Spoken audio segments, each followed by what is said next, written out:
Hormuz കടലിടുക്കിൽ ഏറ്റുമുട്ടുകയാണ് ഇറാനും American സേനകളും. ഇറാന്റെ 2 എണ്ണ ടാങ്കറുകൾ പ്രവർത്തനരഹിതമാക്കിയെന്നാണ് US സെൻട്രൽ കമാൻഡ് അവകാശപ്പെടുന്നത്. US പടക്കപ്പലുകൾക്ക് നേരെ തിരിച്ചടിച്ചതായി ഇറാനും അറിയിക്കുന്നുണ്ട്. പ്രദേശത്ത് നിലവിൽ സ്ഥിതി ശാന്തമാണ്. ഇന്നലെ രാത്രി അമേരിക്കൻ സേന നടത്തിയ ആക്രമണത്തിൽ ഇറാന്റെ എണ്ണക്കപ്പലിന് തീപിടിച്ച ഒരു നാവികൻ മരിക്കുകയും 10 പേർക്ക് പരിക്കേൽക്കുകയും ചെയ്യുന്ന ഒരു സാഹചര്യമുണ്ടായിരുന്നു. 4 നാവികർക്കായി ഇപ്പോഴും തെരച്ചിൽ തുടരുകയാണ് മേഖലയിൽ. ആക്രമണം തുടർന്നാൽ തിരിച്ചടിക്കുമെന്ന് തന്നെയാണ് ഇറാൻ ഇപ്പോഴും മുന്നറിയിപ്പ് നൽകുന്നത്. അതിനിടെ യുദ്ധം അവസാനിപ്പിക്കുന്നതിനുള്ള 14 നിർദ്ദേശത്തിൽ ഇറാൻ ഇന്ന് മറുപടി കൈമാറണമെന്ന് അമേരിക്ക ഒരു താക്കീതും നൽകിയിട്ടുണ്ട്. MCA നാസറാണ് ദുബായിൽ നിന്ന് വിശദാംശങ്ങളുമായി തത്സമയം ചേരുന്നത്.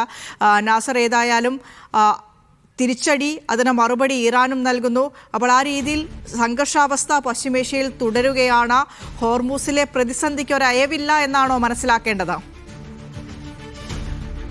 വിനീഷ, ഇന്നലെ രാത്രിയോടുകൂടിയാണ് കൂടുതൽ സംഘർഷാത്മകമായിട്ടുള്ള അവസ്ഥയിലേക്ക് ഹോർമുസ് കപ്പൽപാത മാറിയിരിക്കുന്നത്. കാരണം ഇന്നലെ രാത്രിയോടുകൂടി വലിയ തോതിലുള്ള ഒരു ആക്രമണ നീക്കമായിരുന്നു അമേരിക്കൻ പടക്കപ്പലുകളുടെ ഭാഗത്തുനിന്ന് ഉണ്ടായത്. ഇതിന് അതിശക്തമായി തന്നെ ബോട്ടുകളിലെത്തിയ ഇറാൻ നാവികസേന ചെറുക്കുകയും അവർ അമേരിക്കൻ പടക്കപ്പലുകൾക്ക് നേരെ വലിയ തോതിൽ തന്നെ വെടിയുതിർക്കുന്ന ഒരു സാഹചര്യം രൂപപ്പെട്ടു. അങ്ങനെയാണ് പിന്നെ ഇറാന്റെ ഒരു കപ്പലിന് നേരെ, ചരക്ക് കപ്പലിന് നേരെ ആക്രമണം നടക്കുന്നതും തീപിടിച്ച കപ്പൽ ഏതാണ്ട് 10 പേർക്ക് പരിക്കേറ്റതായും ഒരു നാവികൻ കൊല്ലപ്പെട്ടതായിട്ടും ഔദ്യോഗികമായി തന്നെ ഇപ്പോൾ ഇറാൻ സ്ഥിരീകരിക്കുന്നുണ്ട്. 4 നാവികരെ കണ്ടെത്തിയിട്ടില്ല. അവർക്കായുള്ള തെരച്ചിൽ കപ്പലിൽ തുടരുകയാണെന്ന് കൂടി ഇറാൻ നേതൃത്വം അറിയിക്കുന്നു. അതോടൊപ്പം തന്നെ ഇന്ന് വൈകിട്ട് വ്യാപകമായിട്ടുള്ള ഏറ്റുമുട്ടലുകൾ ഹോർമസിന്റെ പല ഭാഗങ്ങളിലായിട്ടും രൂപപ്പെട്ടത്. ഏതാണ്ട് 2 മണിക്കൂറിലധികം ഈ വ്യാപകമായിട്ടുള്ള ഏറ്റുമുട്ടൽ തുടരുന്ന ഒരു സാഹചര്യമുണ്ടായി. ഇറാൻ സേനയും വളരെ ശക്തമായി തന്നെ തിരിച്ചടിച്ചു. അമേരിക്കയുടെ സേനയുടെ ഭാഗത്തു നിന്നും ശക്തമായിട്ടുള്ള ആക്രമണമാണ് ഇറാന്റെ 2 കപ്പലുകൾക്ക് നേരെ ഉണ്ടായത്. ഇറാൻ തുറമുഖത്തേക്ക് വരികയായിരുന്ന ഒഴിഞ്ഞ എണ്ണ ടാങ്കറുകൾക്ക് നേരെയാണ് അമേരിക്കൻ സേന ആക്രമണം നടത്തിയത്. ഇതിൽ ആർക്കെങ്കിലും പരിക്കേറ്റതായിട്ട് റിപ്പോർട്ടില്ല. ആ കപ്പലുകളുടെ പ്രവർത്തനം നിലച്ചതായിട്ടാണ് അമേരിക്കൻ സേന അവകാശപ്പെടുന്നത്. പക്ഷേ ഔദ്യോഗികമായിട്ടുള്ള ഒരു സ്ഥിരീകരണം ഇറാന്റെ ഭാഗത്തു നിന്നും ഉണ്ടായിട്ടില്ല. എന്തായാലും ഇന്നലെ രാത്രിയോടുകൂടി രൂപപ്പെട്ടിരിക്കുന്ന ഈ ഒരു പ്രതിസന്ധി ഒരുപക്ഷെ ഹോർമുസ് കടലിടുക്കിനെ സംബന്ധിച്ചിടത്തോളം കൂടുതൽ സംഘർഷാത്മകമായിട്ടുള്ള ഒരു അവസ്ഥയാണ് ഇപ്പോൾ രൂപപ്പെടുത്തിയിരിക്കുന്നത്. ബന്ദർ അബ്ബാസ്, കിഷം ഉൾപ്പെടെയുള്ള ദ്വീപുകളിൽ ഇന്നലെ ഡ്രോൺ ആക്രമണം നടക്കുകയുണ്ടായി. അതോടൊപ്പം തന്നെ മറ്റ് ഇറാന്റെ ചില പ്രവിശ്യകളിലും ഡ്രോൺ ആക്രമണങ്ങൾ നടന്നതായും അതോടൊപ്പം തന്നെ അതിനെ ചെറുക്കാൻ വേണ്ടി എയർ ഡിഫൻസ് സിസ്റ്റം പല ഭാഗത്തും പ്രവർത്തനക്ഷമമാക്കിയതായിട്ടുള്ള റിപ്പോർട്ടുകളും ഇന്നലെ രാത്രി തന്നെ പുറത്തു വന്നിരുന്നു. ഇന്നും സംഘർഷം തുടരുന്ന ഒരു സാഹചര്യമുണ്ട്. ഏത് സമയത്തും അമേരിക്കയുടെ ഭാഗത്തു നിന്നുള്ള ഒരു ആക്രമണം തങ്ങൾ പ്രതീക്ഷിക്കുന്നതായും അതുകൊണ്ട് തന്നെ സേന വളരെ കരുതലോടുകൂടി ഏത് സാഹചര്യം നേരിടാനും സജ്ജമായി നിൽക്കുകയാണെന്നും ഇറാൻ നാവികസേനയും അല്പം മുമ്പ് വെളിപ്പെടുത്തിയിട്ടുണ്ട്. അതേസമയം തന്നെയാണ് വിനീഷ, ഈ ചർച്ചയുമായി ബന്ധപ്പെട്ട കാര്യങ്ങൾ മുന്നോട്ട് പോകുന്നുണ്ട്. ഇന്ന് തന്നെ ഇറാന്റെ ഭാഗത്തു നിന്ന് തങ്ങൾ നേരത്തെ കൈമാറിയ 14 നിർദ്ദേശങ്ങളിൽ ഒരു മറുപടി ലഭിക്കണമെന്ന് US state secretary Marco Rubio ആവശ്യപ്പെട്ടിരുന്നു.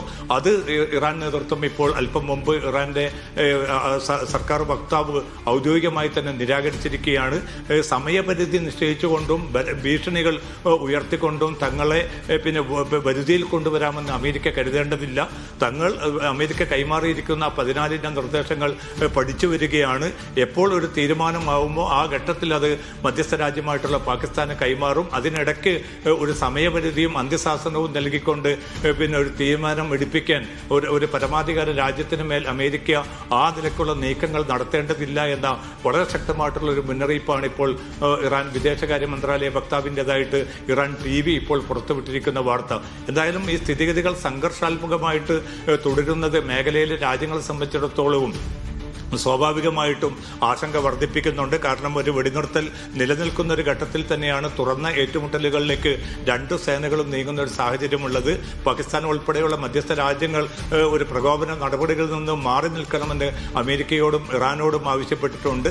ഇതിന്റെ ഭാഗമായിട്ടാണ് ഫ്രീഡം പ്രോജക്റ്റ് എന്ന ആ പദ്ധതി തൽക്കാലം നിർത്തിവെക്കാൻ അമേരിക്കൻ പ്രസിഡന്റ് ട്രംപ് തീരുമാനിച്ചിരുന്നത്. പക്ഷേ അതേ അമേരിക്ക തന്നെയാണ് ഇന്നലെ ഏകപക്ഷീയമായിട്ടുള്ള ഒരു കടന്നാക്രമണം നടത്തുകയും തങ്ങളുടെ പടക്കപ്പലുകൾ മുന്നോട്ട് മുന്നോട്ട് നീങ്ങാൻ വേണ്ടി ഇറാനെതിരായിട്ടുള്ള നടപടികളിലേക്ക്, ഡ്രോൺ ആക്രമണങ്ങളിലേക്ക്, അതോടൊപ്പം തന്നെ ഷെല്ലാക്രമണങ്ങളിലേക്ക് നീങ്ങുന്ന ഒരു സാഹചര്യം രൂപപ്പെട്ടിരിക്കുന്നത്.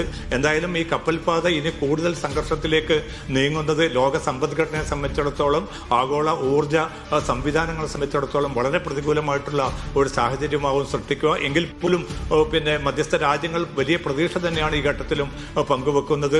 ഈ ഒരു സംഘർഷമൊക്കെ അവർ അംഗീകരിക്കുന്നുണ്ട് എങ്കിൽ പോലും അധികം വൈകാതെ തന്നെ ഇറാന്റെ ഭാഗത്തു നിന്നൊരു അനുകൂല തീരുമാനമുണ്ടാകുമെന്ന് പാകിസ്ഥാന്റെ പ്രതികരണം പുറത്തു വന്നിട്ടുണ്ട്. പക്ഷേ അത് നീളുകയാണെങ്കിൽ അമേരിക്കൻ പ്രസിഡന്റ് ഒരുപക്ഷെ കൂടുതൽ ശക്തമായിട്ടുള്ള ആക്രമണങ്ങളിലേക്ക് നീങ്ങുമെന്ന് അമേരിക്കൻ മാധ്യമങ്ങളും റിപ്പോർട്ട് ചെയ്യുന്നുണ്ട് ഈ രാത്രിയിൽ. അത്തരത്തിലൊരു അനുകൂല തീരുമാനം ഇറാന്റെ ഭാഗത്തുണ്ടാകുമെന്ന് നമ്മൾ ഈ ഒരു ഘട്ടത്തിൽ പ്രതീക്ഷിക്കേണ്ടതുണ്ട്. അമേരിക്ക വലിയ രീതിയിലുള്ള തിരിച്ചടി നടത്തുന്നുണ്ട്.